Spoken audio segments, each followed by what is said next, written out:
저희가 준비한 세 번째 한랭킹입니다. 경복궁 무너지면 대원군 탓? 무슨 얘기일까요? 국회 대정부 질문 첫날이었던 그제 화제가 된 장면이 있습니다. 25년 전인 1996년 15대 총선에서 처음으로 국회에 입성한 여의도 동기죠. 정세균 국무총리와 홍준표 의원 두 사람이 만났는데요. 반대 진영에 있는 두 사람은 질문과 답변을 주고받으면서 신경전을 이어갔습니다. 그 시작은 대선 출마 이슈였습니다. 함께 보시죠. 총리님 요즘 말씀이 굉장히 거칠어지셨어요. 거칠어진 게 아니고요. 질문이 거칠다 보니까 답변도 좀. 대선 후보 경선에 나가려고 하다 보니까 좀 그래 됐죠. 본인 말씀을 혹시 하시는 건 아닌지 모르겠습니다. 네? 저는 전혀 그거하고는 안 나가십니까? 지금 저는 코로나19와 싸우느라고 정신이 없습니다. 사면권은 대통령의 권한이기 때문에 총리가 이래라 저래라 할 수 있는 상황은 아니고. 이낙연 대표가 낙마하는 거 보고 겁이 나죠?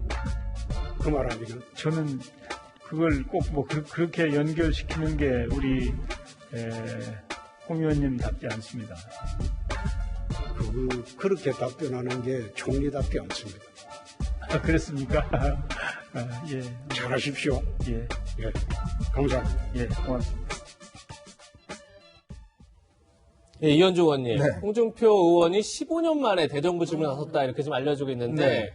두 사람이 요즘 티키타카란 말이 유행해요. 이렇게 서로 말을 주고받으면서 만담식으로 하는 건데 두 고수의 티키타카를 보는 듯한 그런 느낌이었는데 이현주 의원님 어떻게 보셨습니까? 정세균 의원은 총리는 6선이고요. 예. 홍준표 의원은 이제 5선인데 저분 두 분이 같이 국회에 1996년 들어왔어요. 예. 저도 그때 정당을 출입하고 있을 때 저분들을 처음 뵀습니다. 네. 그때 사실은 김대중 대통령이 이제 정치를 할 때 이 야당 쪽에는 뭐 기업인 출신이 없잖아요. 그렇죠. 그래서 사실은 쌍용 그룹의 이제 임원으로 있었던 이제 이 정세균 총리가 들어오는 게 굉장히 아마 그 김대중 대통령 입장에서 보면 좋은 호재였죠. 예. 나도 이제 기업을 좀 안다라는 것이고 또 당시에 DJ가 홍준표 의원도 영입하려고 굉장히 애를 썼습니다. 예. 왜냐하면 현재 검사 출신이고 사실은 뭐 모래시계 검사라고 이야기를 하듯이 당시에 박철원 전 의원 등 뭐 하여튼 이 큰 수사들을 많이 했었거든요. 근데 결국 이제 홍준표 의원은 이제 YS 쪽으로 갔죠.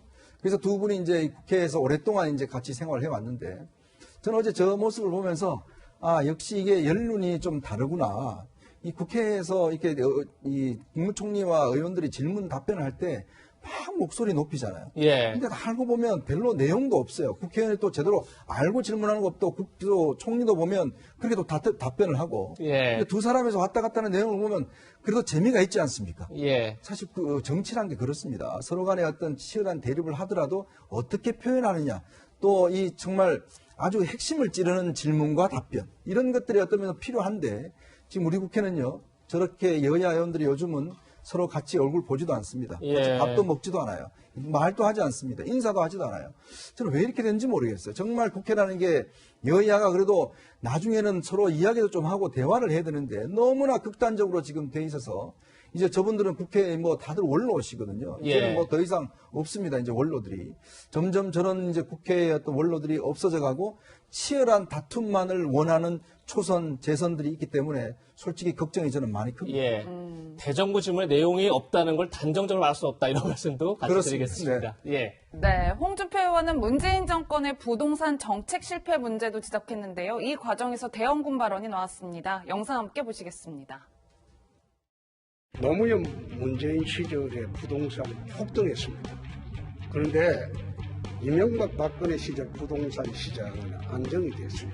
5년, 10년 전부터 어떻게 공급 대책을 세워왔느냐에 따라서 이 실질적으로 공급이 되는 것이기 때문에 그 당시 집권하고 있는 정부가 책임이 있기 때문에 저는 현재 이 문제가 당장 우리가 만들어낸 문제는 아니지만 그래도 여기에 대한 책임은 우리 정부가 지고. 경복궁 무너지면 대원군 탓하면 되겠네.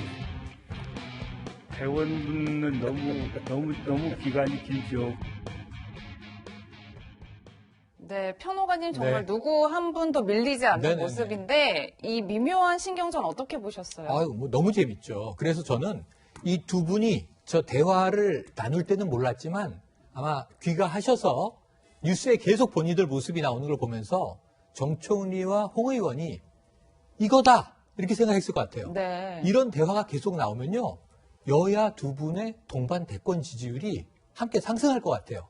예. 왜냐하면 시청자들이 보기에 너무 재밌고 저기 품위가 떨어지지 않습니다. 예. 역사 문제까지 개입을 하면서 또 정총리는 대원군 탓으로 이제 미룬 것에 대한 또 반박이 가능한 게 자, 과거 정부가 만든 공급 정책 때문에 문제가 생기더라도 결국은 현 정부가 책임져야 되지 않느냐 책임을 끌어안았고 하지만 너무 옛날 탓하지 마라 하면서 또 대원군 얘기가 나오고 그래서 이런 그 대화가 어쩌면 좀 개그보다 재밌고 현실의 문제를 담고 있고 또 두 사람이 언성 높이지 않으면서 날이 서 있거든요. 서로 다른 입장과 논리가 아주 또 이제 극명하게 드러나기 때문에 이런 대화를 전 좀 자주 보면 좋겠다는 개인적인 생각도 가져봅니다. 네. 예. 부동산 정책 대정부 질문에서 뜨거운 이슈였는데 부동산 정책의 주무장관인 변창흠 국토부 장관 어제 경제 분야 대정부 질문에서 국회 데뷔전을 치렀습니다. 최근 발표한 2사 부동산 대책에 대한 질문이 이어졌는데요. 그 모습도 함께 보고 이야기 이어가겠습니다. 지난 4년 가까이 좌회전 깜빡이를 켜고 달리다가 정권이 다 끝나가는 이 시점에 와서 갑자기 우회전하는 이유는 무엇입니까? 수요에 대해서 충분히 다양한 요구를 반영하지 못한 그 말이 곧 잘못했다는 의미입니다. 어제 발표한 주택정책은 보상나고 나서 3일장 다 치르고 나서 이거는 누가 찍었나 그런 기분입니다. 네.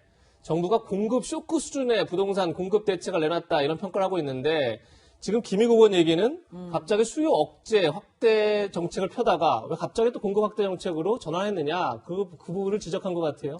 그렇습니다. 이게 주택 정책이라는 거는 굉장히 장기적이잖아요. 집을 뭐 바로 내일 만들 수는 없는 거 아니겠습니까? 네. 그래서 사실은 우리가 5년 단임제 국가이기 때문에 사실 정권 초기에 어떤 방향을 설정을 하면 정권 말기 때 효과가 나타나거든요.